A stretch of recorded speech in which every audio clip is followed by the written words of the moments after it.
Cool. So final questions on PA4? I started running a few of them this morning. They look pretty good.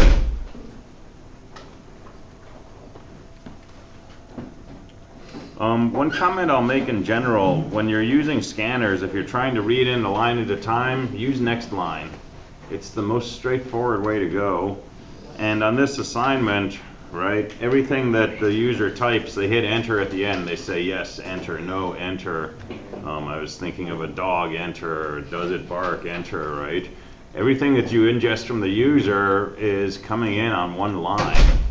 And if you use scanner.hasNext and next, you're reading a token, right, which is stuff separated by whatever the default delimiter is, which is white space. And so if you're expecting a yes, but they say, you know, yes space definitely, right, and you only read that yes, the next time that you try to read from the user, if you say next, you're going to pick up that word definitely, right? And even though they type something else and hit enter, you're picking up whatever is in the input stream. And most things that we do on definitely on Unix, right, we're reading from standard in. If you want everything up to where they hit enter, use a next line, right? It keeps it cleaner. I'm seeing a bit of cases where people are using next and then trying to use some machinery to deal with these extra cases, like flushing out the extra stuff until they get to a new line and so on. And it's just a big quagmire. And just use next line. It does all that for you. Next line is kind of like fgets, right? And the whole reason we used fgets instead of scanf in 224 was to separate reading in the data from processing the data, right? So next line is a nice way to just read in a line of data. And now you've got it as a string, you can just start doing whatever you want with it. So that's just kind of a general tip. Also strings, remember you can give a string a value by just saying, you know, string x equals double quote blah, right, and it'll give it that value. You don't need to do string x semicolon x equals new string parentheses quote blah. You can do that, that's sort of the formal way to construct it, but there's the option of just setting it equal to a quoted string. That works fine. Alright, so no questions? Well, let's jump into our final programming assignment then. Yay! Oh, you're gonna miss it when it's gone. I have had students come back and tell me they miss the days when they could like just write programs. ODPs, rest in peace. Rest in pieces. So PA5, so going to play around with sockets, going to make a client-server pair to implement a chat program. And we'll keep going over the pieces of this today and Monday. But basic setup, oh, we got typos in here. That's bad.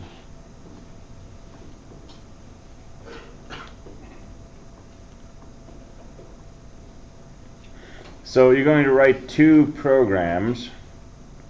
Okay, one is going to be the client side, the other is going to be the server side. Remember, generally the server is something that runs and takes requests from a client, does some processing, and then when the client exits, the server continues to hang out and wait for more requests. And that's what's going to happen here. So,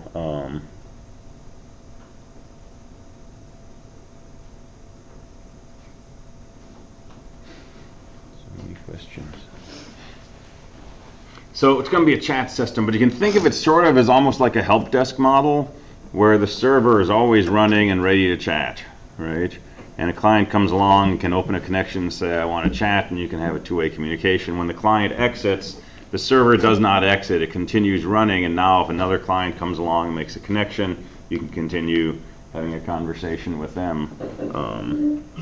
So that's the basic setup. This is a group project, okay, so you can work in reasonable sized groups. Don't do a group of like 30. That sounds good. But, I know. but yeah, I'd like to do exams like that, actually. I think a group exam would be awesome, because you're always going to be working on teams, right? But I don't have a way to do that logistically yet.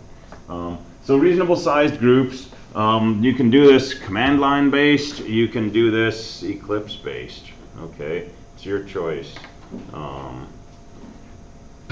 Eclipse based, you know, mainly if you want to do like GUIs or something, right? You're not required to do that. It can all be just command line, but you can make it graphical if you prefer. And you're going to demo the code the last week of class, right? So your group will come up and we'll, you know, see you do a client server, a couple of chat sessions. All right, so details. Okay, so you're gonna have a server class named server main that listens on port 1221 for connections. Okay, don't try to do this on the Linux server. You can, but if more than one person is doing it, you're gonna not have that port available. So if you want to develop this on the server, pick a different port number to experiment with. But you can do it on your own machines too. So server creates a server socket on port 1221, listens for connections. When a connection request comes in, okay, it should accept that connection. So on the client side, you create a socket and ask to connect to port 1221. And the client gets to specify the IP address or the network address of the server. Okay, so it doesn't have to be on your local machine. So the client can say connect to such and such a machine, and it will try to get to port 1221 on that machine. And it can ask for the IP address, or you can make it a command line argument. Okay, it's up to you, the details of the design. But functionally, you want to be able to specify a host, you want to be able to go to port 1221. And once the programs are connected, it's just two-way communication. So the client can type, when they hit enter, whatever they type should go out and appear on the server's display, and the server side can do the same thing. Type something, hit enter, shows up on the client.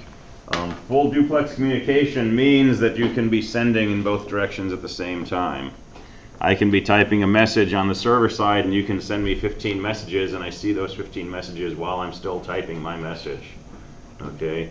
You don't want to have it where I send something, and then you send something, and I send something, and then you send something, they move in lockstep. Okay? You want to be able to have both transmission directions going independently of each other, which means you're going to be getting into some threading.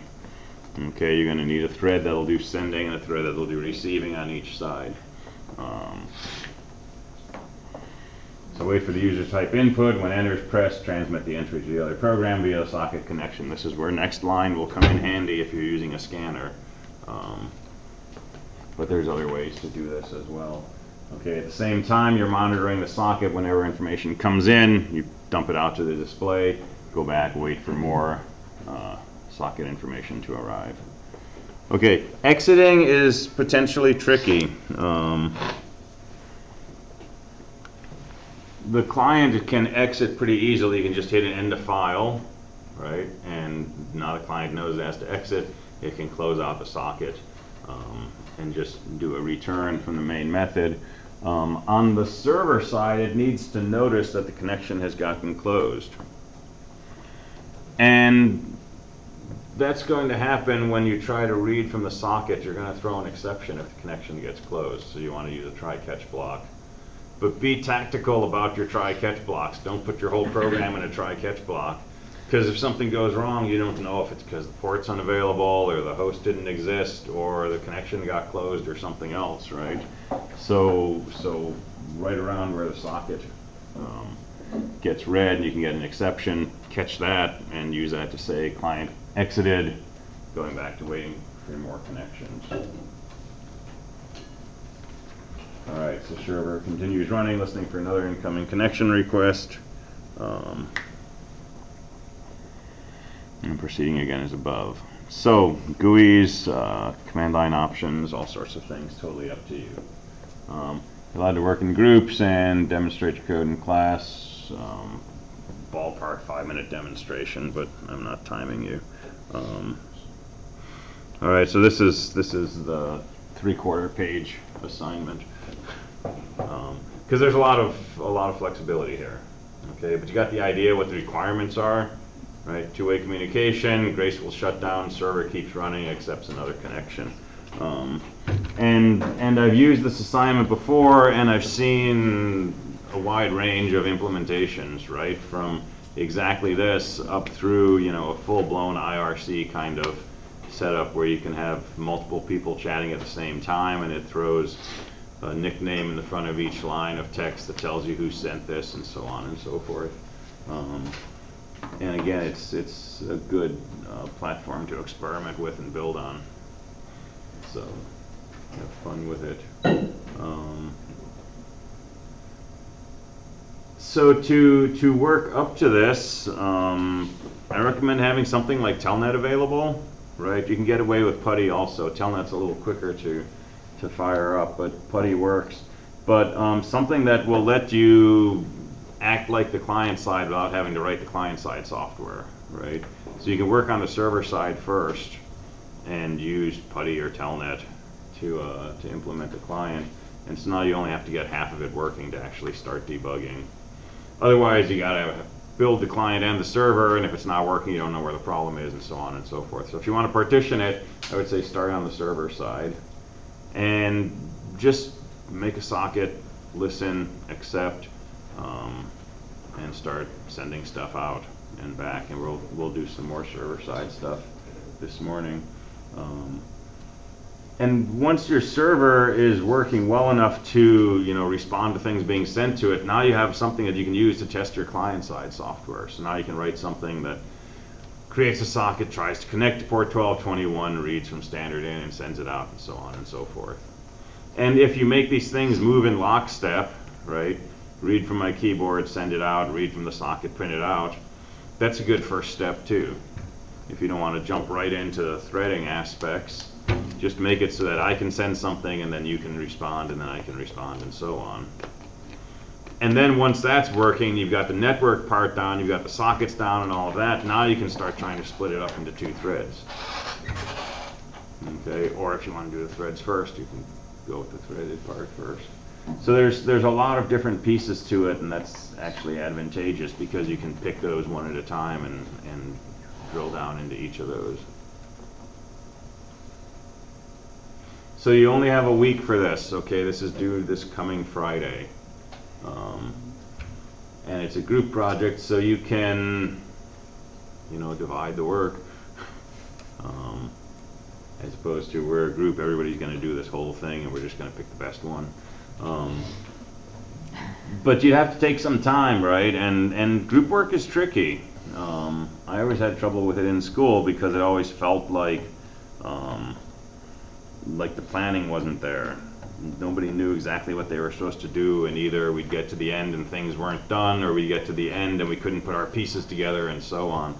So to make things work properly in a group, you really need to do some planning ahead and say, okay, let's sit around a whiteboard and brainstorm for an hour and figure out the overall structure of this. What are the pieces, right? We're working in Java, so we've got objects. There's a natural way to partition things. So ideally, you got 3 people in a group, for example, you could say, okay, I'm going to make the following classes, blah and blah. And here's the methods that you're going to have available, and here's what they're going to do. And somebody else says, I'm going to make the method, you know, such and such, which handles the threading, and here's the interface to it, right? And here's what the main program's going to do. And if you've got really clear specifications for what these classes should do, right, now you can go off and you just develop those classes. And you don't care about threading because you're just making a class that says, you know, read from the keyboard and send it out to a socket, right? You're just doing that direction of the communication. And as long as your class does what it's supposed to do and matches the specification you came up with, it should go into the other pieces that are being developed by other people. And if you break it into small enough pieces, right, specific classes, then hopefully you can get that done in a few days and start putting the pieces together before Friday. Yeah. So it's something to think about, right? And if you want to just everybody do your own and take the best, I mean, that works too. But but it's only a week.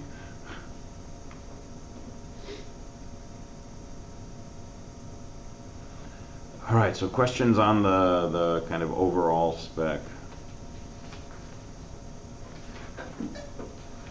Bless you. All right, so let's talk more about logistics of sockets.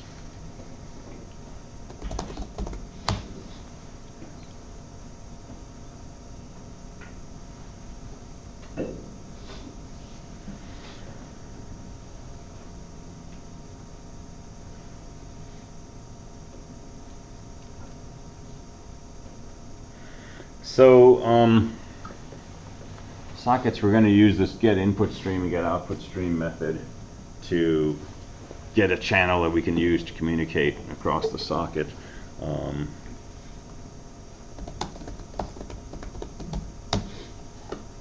But it may be useful to also use a data input stream and data output stream, because these things, these classes have methods for things like reading a single byte or reading an array of bytes. And that's missing from the scanner class. So we can construct a scanner around an input stream from a socket, and if we just want to read a whole line or write a whole line, that works fine. And that may be enough for what you want to do. But in some applications, we really want to sort of go byte by byte. Right? We want to send out just a single 8 bits of data and do something with that, instead of having to put an end line on the end of everything we send. So let's look at input streams and output streams. Bless you.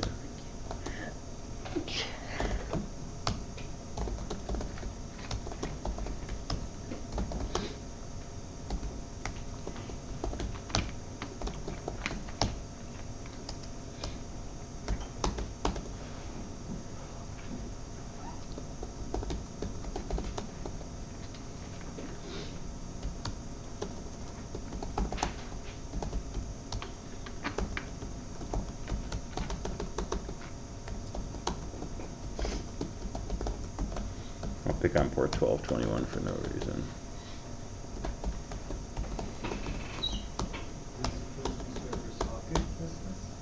This punches the server right in the face. Yeah. What? In line 5, server socket SS. Server soccer.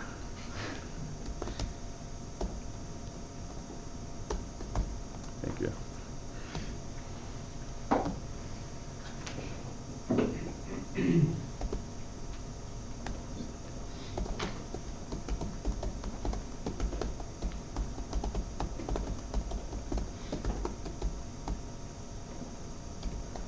All right, so let's make a data input stream.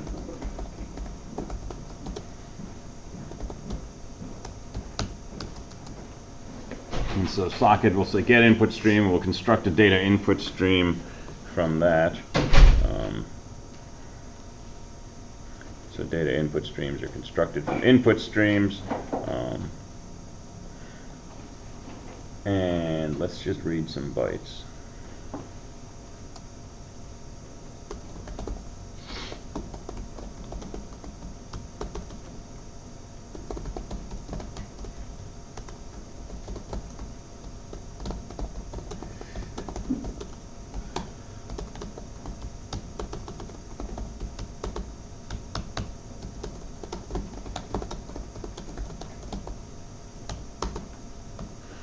So let's see, do we have has methods? We do not.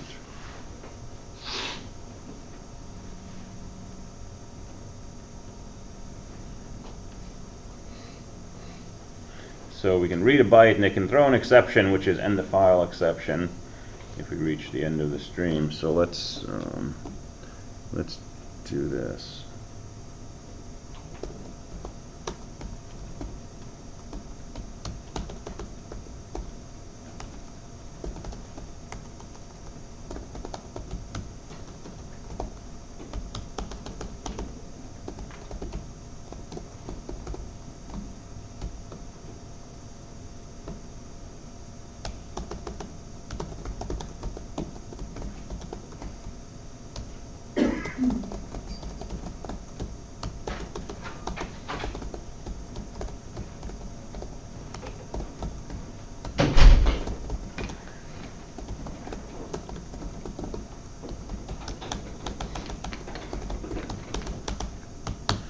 Alright, so we'll go in a while true loop. We'll read a single byte from our data input stream. And if we get an exception, we'll assume the connection closed and we'll just say goodbye.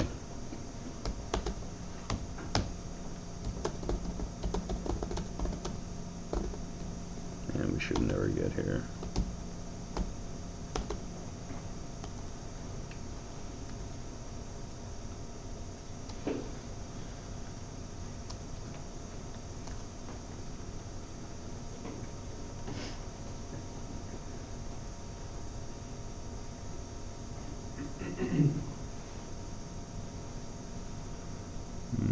Where did my indenting go, Fluey?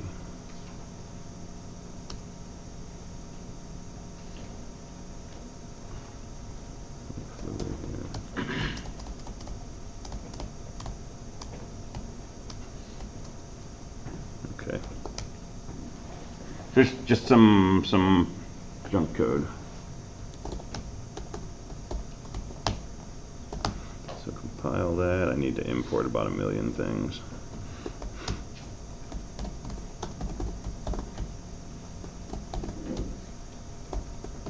I'm just going to be lazy. If it works, right? I don't know if it'll work. We'll see.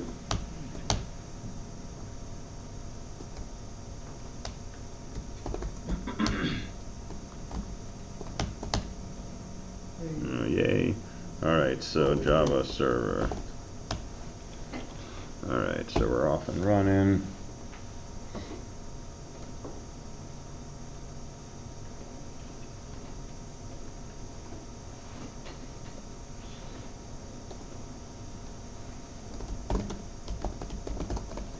So telnet localhost 1221. I didn't print a message when I got a connection, but that's okay.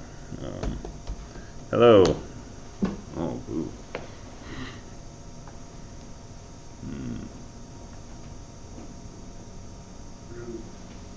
Well, I'm thinking it may be buffered.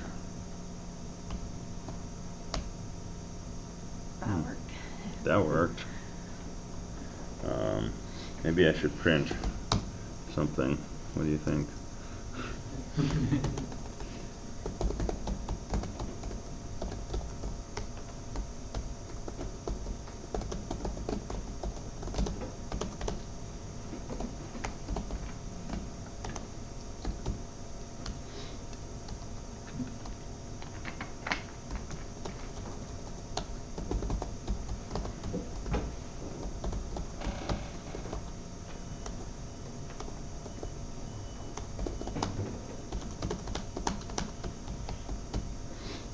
So I think this is going to print out ASCII code.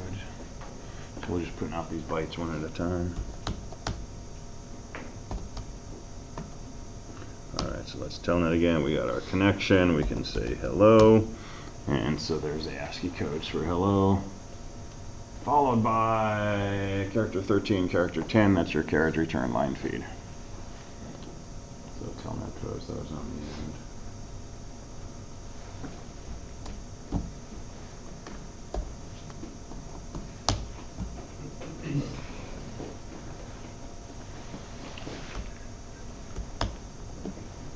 Telnet also lets you send special characters.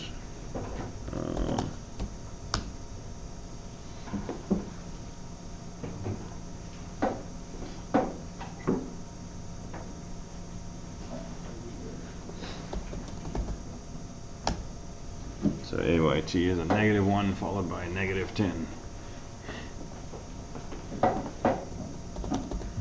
And break is,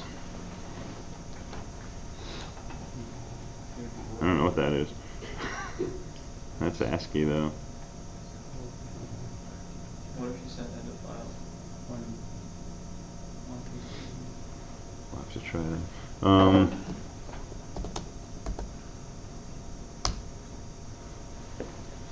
So EOF looked like EOF. 1, 111, 102. Escape should be 27.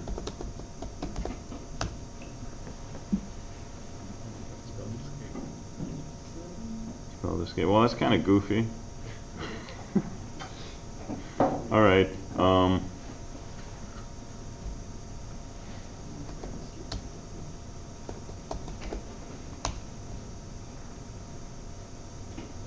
Well, anyway.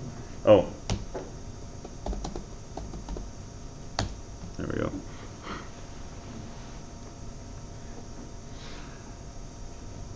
All right. So anyway, we've got a server side, and I can close out by closing telnet, and it threw an exception, and so it said connection closed. Goodbye.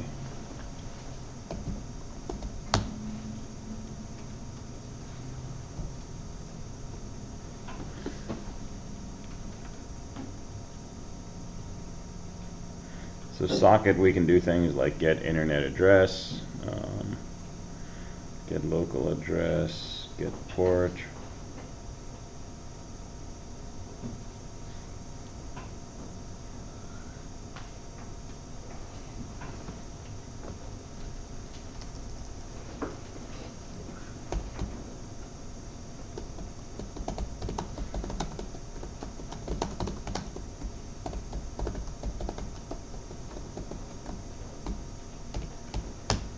Alright, so let's get the internet address of the socket.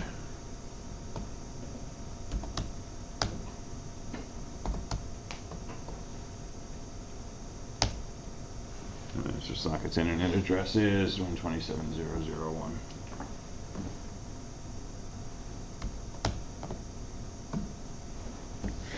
Alright, two-way communication.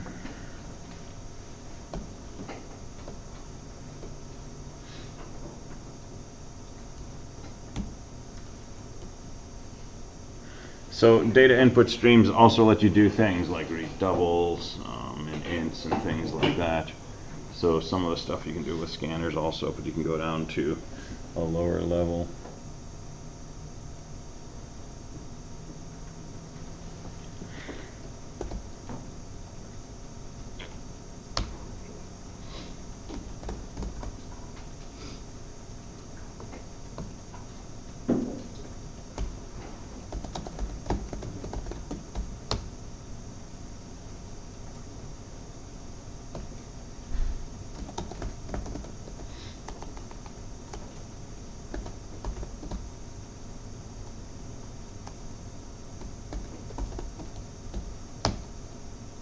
Alright, so there's also a data output stream, which we can use to write things if we want to write individual bytes or things like that.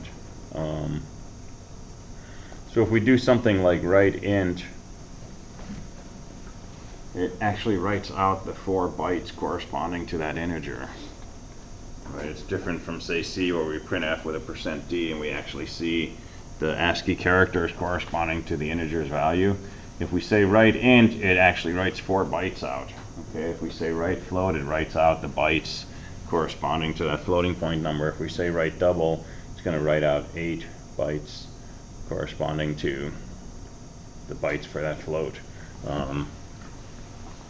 So this is a more raw way to do I/O. It takes less transmission, right? We can send a double precision number with only 8 bytes of information.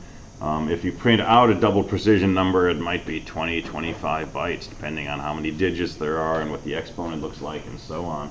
If you have an integer like 1 billion, right, it's 9 or 10 digits. And if you write it out as an int, it's 4 bytes, right? So 4 versus 9 or 10. So it's more efficient, but it's binary, right? So if you put this into a file, for example, and you try to look at the file, you see all the gibberish inside. If you try to send it to somebody in email, it probably doesn't transfer correctly. And if you try to send it to a different machine, strange things can happen. But if we're going machine to machine and we know what's happening on both sides, this can be a more efficient way. So let's play with scanners.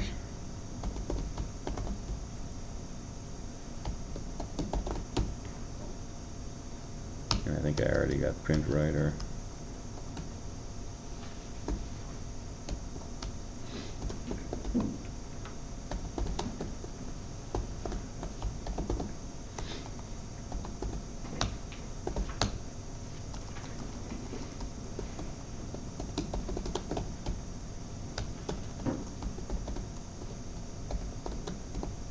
And we'll go back to scanners and print writers.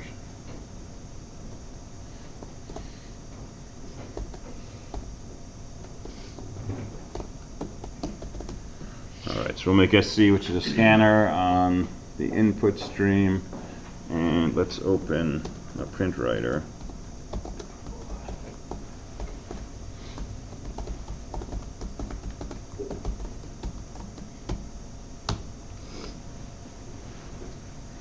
So now we have a way to read from the socket using SC, we have a way to write to the socket using PW.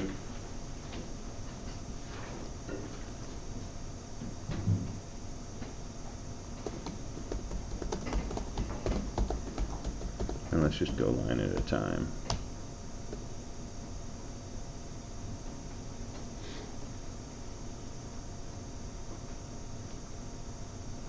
I don't know if I have to be in a block here, I don't think I do.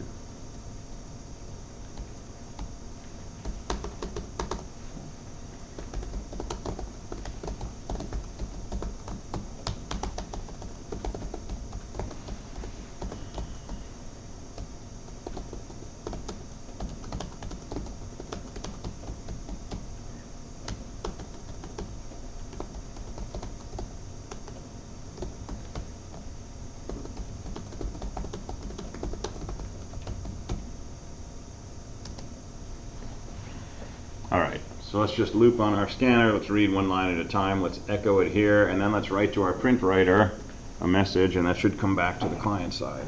You got it. Got a what? Buffer, you wrote Buffer. In your print line statement. Thank you.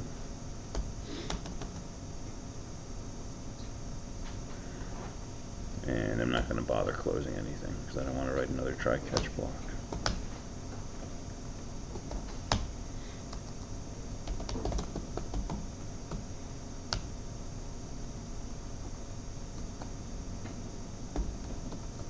Ignore that.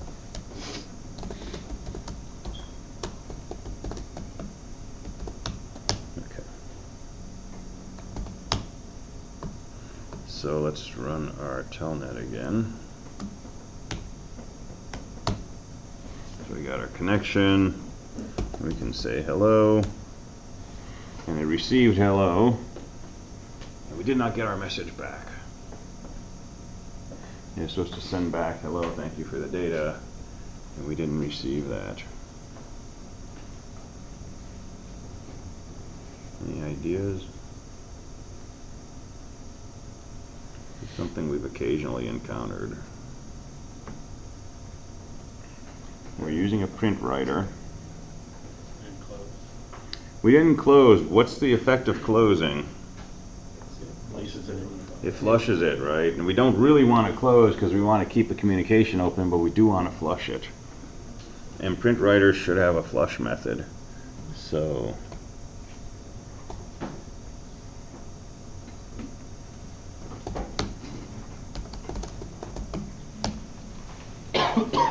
after we write,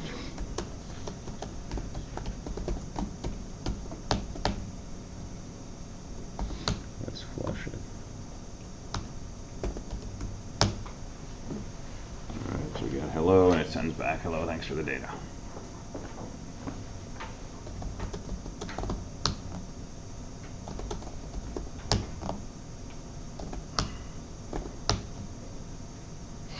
So now we can see what that stuff does.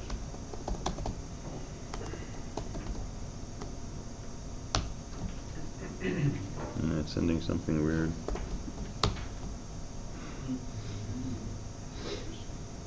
So there's the "are you there" and the escape. Alright, so I can close this out, and it exits. So now you can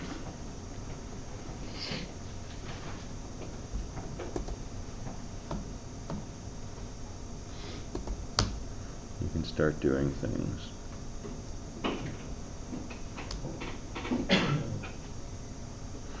So let's make a server that actually serves us. Let's make a multiplication server. So when you connect to this server, you can send it two numbers separated by space, and it will send back the product of them. Why? Just because we can. Alright, so we're going to receive a line from the socket, and this is the server. We're going to receive a line from the socket that's going to be in buffer.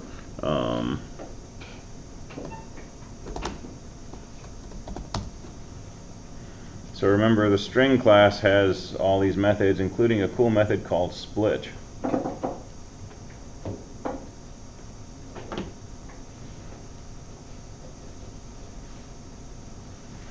And split will take a string, split it up according to some delimiter pattern, and return an array of strings.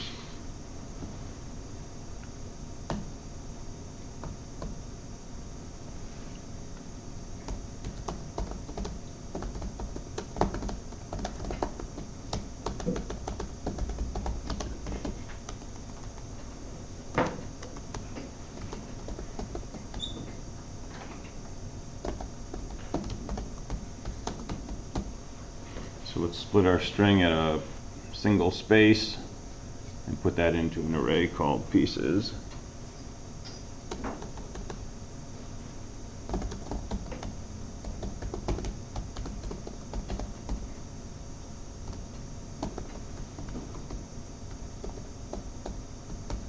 So let's take pieces bracket 0, pass that to integer parseInt, save that in num1.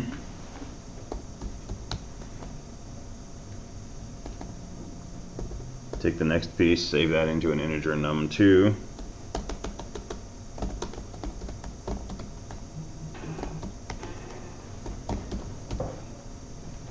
And then let's print out a message.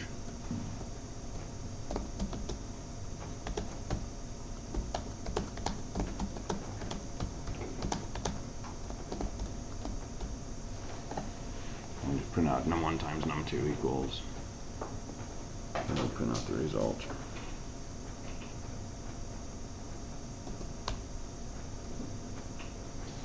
Okay, we see what we're doing here? Could you use the the next int function or the next int method from the scanner class? Yeah, we could read next int, and then it would just give us the next integer that got sent. So then, could you more generalize it to multiply like a lot of numbers together? Mm-hmm. Definitely. Okay. The problem with that is if the person types something that's not an integer, the next int is going to come back false, or has next int will come back false, and next int will never find whatever integer they eventually type. So you could do some kind of string manipulation to remove all the non-integers. Yeah, yeah. So then you're basically doing some kind of parsing. And split would actually let us do that. If they typed a bunch of integers on here, right, we could just keep parsing off all the different pieces and multiply them all together, and then return that result. All right, so this is a really simple loop here, right? We grab a line of input, we break it into two pieces, we parse each of those into an int, we multiply them, and then we just print out to the socket a little statement showing what their product is.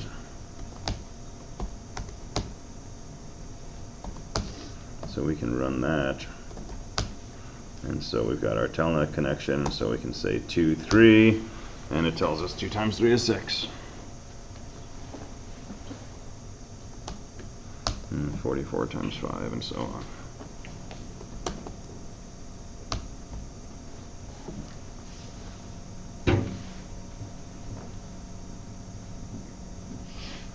And of course, if I just type one number, I blow up my server. Because I shamelessly tried to grab the first two elements from that array after I split, and if there's only one number, that array only has one entry in it. Right, so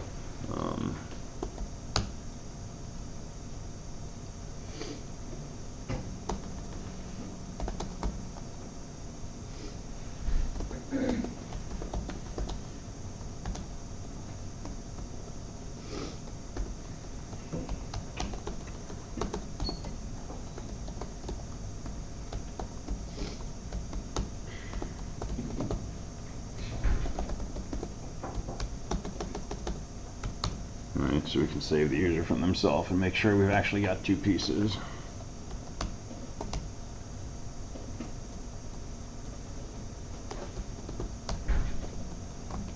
Method.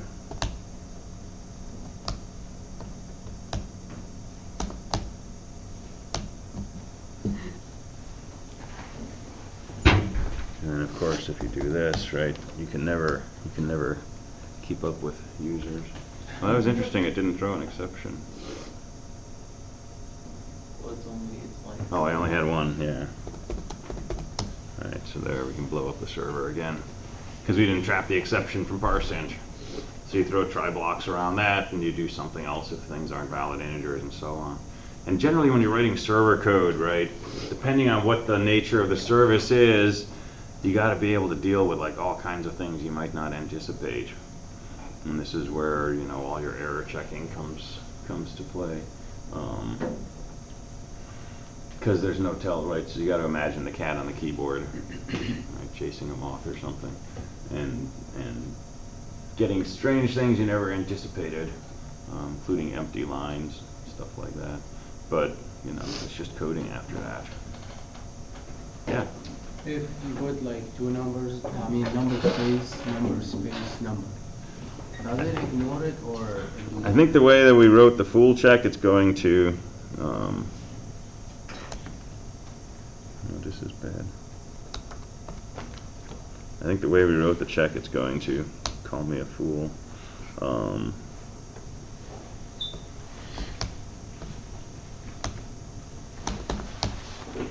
Because I actually checked to see if the number of elements in that array was exactly 2. Well, if we didn't have that. If we didn't have that, then it would basically just ignore the 4. Oh, okay. Because what I'm doing over here,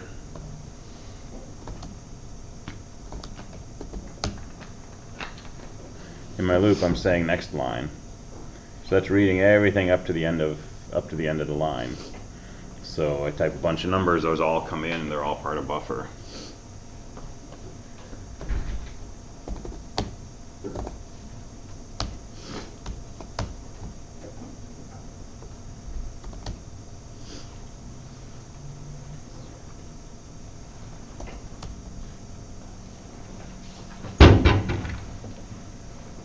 All right, so we didn't make the client side yet, but like I say, it's probably good to start with the server side and play with PuTTY or Telnet or something.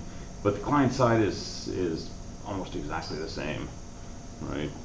Except here we're reading from the socket and sending it to sending it back to the socket.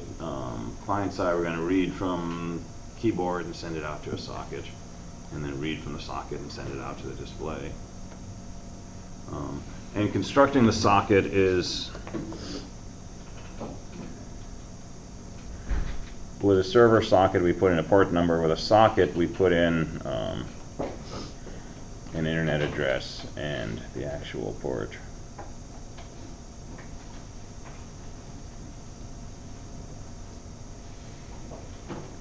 And we did not get to that.